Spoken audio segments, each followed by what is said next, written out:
ಇನ್ನು ಬಳ್ಳಾರಿಯಲ್ಲಿ ಕಾಲೇಜಿನ ಆವರಣದಲ್ಲಿ ಅಥವಾ ಸುತ್ತಮುತ್ತ ಗಾಂಜಾವನ್ನ ಮಾರಾಟ ಮಾಡ್ತಿದ್ದಾರೆ ಅನ್ನುವಂಥ ಇದು ಗಂಭೀರ ಆರೋಪವನ್ನ ಮಾಡಿ ಎಬಿವಿಪಿ ಇವತ್ತು ಪ್ರತಿಭಟನೆಯ ಹಾದಿ ತುಳಿದಿದೆ. ಪ್ರತಿಭಟನೆ ವೇಳೆ ಪೊಲೀಸರು ಲಾಠಿ ಚಾರ್ಜ್ ಮಾಡಿದ್ದಾರೆ ನಮ್ಮ ಮೇಲೆ ಅನ್ನುವಂಥ ಆರೋಪವನ್ನ ಎಬಿವಿಪಿ ಕಾರ್ಯಕರ್ತರು ಮಾಡಿದ್ದಾರೆ. ಬಳ್ಳಾರಿಯ ಖಾಸಗಿ ಕಾಲೇಜಿನಲ್ಲಿ ಹಾಗೂ ಸುತ್ತಮುತ್ತ ಈ ಗಾಂಜಾವನ್ನ ಮಾರಾಟ ಮಾಡಲಾಗ್ತಾ ಇದೆ ಅನ್ನುವಂಥ ಗಂಭೀರ ಆರೋಪ. ಕಾಲೇಜಿನ ಪೀಠೋಪಕರಣಗಳನ್ನು ಧ್ವಂಸ ಮಾಡಿ ಎಬಿವಿಪಿ ಸಂಘಟನೆಯ ಕಾರ್ಯಕರ್ತರು ತಮ್ಮ ಆಕ್ರೋಶವನ್ನು ವ್ಯಕ್ತಪಡಿಸಿದ್ದಾರೆ.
ಇದರ ಕುರಿತಾಗಿ ಡೀಟೇಲ್ಸ್ ಅನ್ನ ಕೊಡ್ತಾರೆ ನಮ್ಮ ಕರೆಸ್ಪಾಂಡೆಂಟ್ ಶಿವಾನಂದ್. ಈಗ ಫೋನ್ ಮುಖಾಂತರ ಜಾಯಿನ್ ಆಗ್ತಾ ಇದ್ದಾರೆ. ಶಿವಾನಂದ್, ಈಗ ಮಾರಾಟ ಮಾಡ್ತಿದ್ದಾರೆ ಅನ್ನುವಂಥ ಆರೋಪವನ್ನು ಮಾಡಿದರೆ ಲೀಗಲಿ ಏನು ಮಾಡಬೇಕು ಅದನ್ನು ಮಾಡಬೇಕು, ಅಥವಾ ಪ್ರತಿಭಟನೆ ಮಾಡ್ತೀರಿ ಅಂತಂದರೆ ಮಾಡ್ಬೋದು.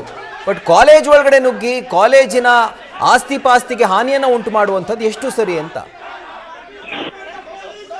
ರಾಹುಲ್, ಮುಖ್ಯವಾಗಿ ಬಳ್ಳಾರಿಯ ಪ್ರತಿಷ್ಠಿತ ಕಾಲೇಜ್ ಒಂದರಲ್ಲಿ ಗಾಂಜಾನ ಅಂದ್ರೆ ಮಾದಕ ವಸ್ತುಗಳನ್ನ ಮಾರಾಟ ಮಾಡಲಾಗ್ತಾ ಇದೆ ಅಂತ ಒಂದು ನಿಟ್ಟಿನಲ್ಲಿ ಎಬಿಪಿ ಕಾರ್ಯಕರ್ತರು ಪ್ರತಿಭಟನೆಯನ್ನ ನಡೆಸ್ತಾ ಇರುವಂತದ್ದು. ಆ ಒಂದು ಘಟನೆಗೆ ಸಂಬಂಧಪಟ್ಟಂತೆ ಅಂದ್ರೆ ಮಾದಕ ವಸ್ತುಗಳೇನಿದಾವೆ ಅವುಗಳನ್ನ ಮಾರಾಟವನ್ನ ನಿಲ್ಲಿಸಬೇಕು, ಯಾಕಂದ್ರೆ ಸಾಕಷ್ಟು ವಿದ್ಯಾರ್ಥಿಗಳ ಭವಿಷ್ಯ ಹಾಳಾಗುತ್ತೆ ಅನ್ನುವಂತ ಒಂದಷ್ಟು ವಿಚಾರಗಳನ್ನ ಇಟ್ಟುಕೊಂಡು ಅದನ್ನ ಖಂಡಿಸಿ ಇವತ್ತು ಪ್ರತಿಭಟನೆಯನ್ನ ಮಾಡ್ತಾ ಇದ್ರು. ಆ ಒಂದು ಪ್ರತಿಭಟನೆ ವೇಳೆಯಲ್ಲಿ ಸಾಕಷ್ಟು ಪೊಲೀಸರು ಕೂಡ ಮಧ್ಯಸ್ಥಿಕೆ ವಹಿಸಿ ಆ ಪರಿಸ್ಥಿತಿಯನ್ನ ಶಾಂತಗೊಳಿಸುವಂತ ಒಂದು ಕೆಲಸವನ್ನ ಮಾಡ್ತಾರೆ. ಆಗ ಏಕೈಕಿ ಒಂದಷ್ಟು ರಕ್ಷಣೆಗೆಲ್ಲ ಇಟ್ಟಂತ ಏನು ಪೊಲೀಸರಿದ್ರು ಅವರು ಕೂಡ ಏನು ಆಕ್ರೋಶ ಭರಿತರಾಗಿದ್ದಂತ ಎಬಿಪಿ ಕಾರ್ಯಕರ್ತರಿದ್ರು ಅವರನ್ನ ಹೊರ ಕಳಿಸುವಂತ ಒಂದು ಕೆಲಸವನ್ನ ಮಾಡಿದ್ರು. ಆ ಒಂದು ವೇಳೆಯಲ್ಲಿ ಆಕ್ರೋಶಗೊಂಡಂತ ಏನು ಎಬಿಪಿ ಕಾರ್ಯಕರ್ತರಿದ್ರು ಈಗಾಗಲೇ ಆ ಖಾಸಗಿ ಕಾಲೇಜ್ ಏನು ತಾಳೂರು ರಸ್ತೆಯಲ್ಲಿ ಇರ್ತಕ್ಕಂಥ ಆ ಕಾಲೇಜಿನ ಕಿಟಕಿ ಗ್ಲಾಸ್ಗಳಿದ್ರು ಅವುಗಳನ್ನ ಒಡೆದಿರುವಂತದ್ದು. ಈಗಾಗಲೇ ಪರಿಸ್ಥಿತಿಗಳನ್ನ ತಿಳಿಗೊಳಿಸಲು ಈಗಾಗಲೇ ಪೊಲೀಸ್ ಹಿರಿಯ ಅಧಿಕಾರಿಗಳು ಕೂಡ ಘಟನಾ ಸ್ಥಳಕ್ಕೆ ಬಂದಿರುವಂತದ್ದು. ಜೊತೆಗೆ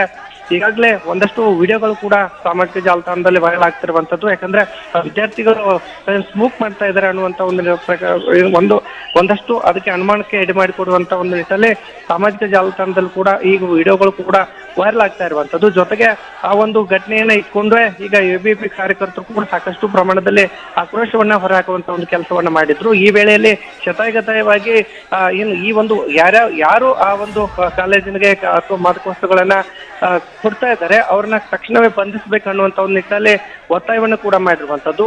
ಈಗ ಪರಿಸ್ಥಿತಿ ಅಂದ್ರೆ ಏನು ಘಟನೆಗೆ ಕಾರಣ ಅಂದ್ರೆ ಎಬಿಪಿ ಕಾರ್ಯಕರ್ತರು ಆಕ್ರೋಶಭರಿತರಾಗಿ ಒಂದಷ್ಟು ಗಾಜುಗಳನ್ನ ಪುಡಿ ಮಾಡಿರುವಂತದ್ದು. ಕಿಟಕಿ ಗಾಜುಗಳನ್ನ ಪುಡಿ ಮಾಡುವುದಲ್ಲದೆ ಮುಂದೆ ಇಟ್ಟಂತ ಏನು ಗಿಡಗಳ ಟ್ರೀ ಇದ್ವು ಅವುಗಳನ್ನು ಕೂಡ ಒಡೆದು ಹಾಕಿರುವಂತದ್ದು. ಈಗ ಈ ಒಂದು ಘಟನೆಗೆ ಸಂಬಂಧಪಟ್ಟಂತೆ ಒಂದಷ್ಟು ಏನು ಪ್ರತಿಭಟನಾ ನಿರತ ಎಬಿಪಿ ಕಾರ್ಯಕರ್ತರಿದ್ದು ಅವ್ರನ್ನು ಕೂಡ ಈಗ ಪೊಲೀಸರು ವಶಕ್ಕೆ ಪಡೆದುಕೊಳ್ಳುವಂತ ಒಂದು ಕೆಲಸವನ್ನ ಮಾಡಿರುವಂತದ್ದು. ಜೊತೆಗೆ ಈ ಪರಿಸ್ಥಿತಿ ಸದ್ಯಕ್ಕೆ ನಿಯಂತ್ರಣ ಆಗಿರುವಂತದ್ದು. ಆದ್ರೆ ಈಗಾಗಲೇ ಖಾಸಗಿ ಕಾಲೇಜ್ ಏನಿದೆ ಆ ಖಾಸಗಿ ಕಾಲೇಜಿನ ಸುತ್ತಲೂ ಕೂಡ ಈಗ ಸಾಕಷ್ಟು ಪೊಲೀಸ್ ಬಂದೋಬಸ್ತನ್ನ ನಿಯೋಜನೆ ಮಾಡಿ ಘಟನಾ ಸ್ಥಳಕ್ಕೆ ಈಗ ಬಳ್ಳಾರಿಯ ಹಿರಿಯ ಪೊಲೀಸ್ ಅಧಿಕಾರಿಗಳು ಭೇಟಿ ನೀಡಿ ಈಗ ಪರಿಶೀಲನೆ ನಡೆಸುವಂತ ಒಂದು ಕೆಲಸವನ್ನ ಮಾಡ್ತಾ ಇರುವಂತದ್ದು. ರಾಹುಲ್.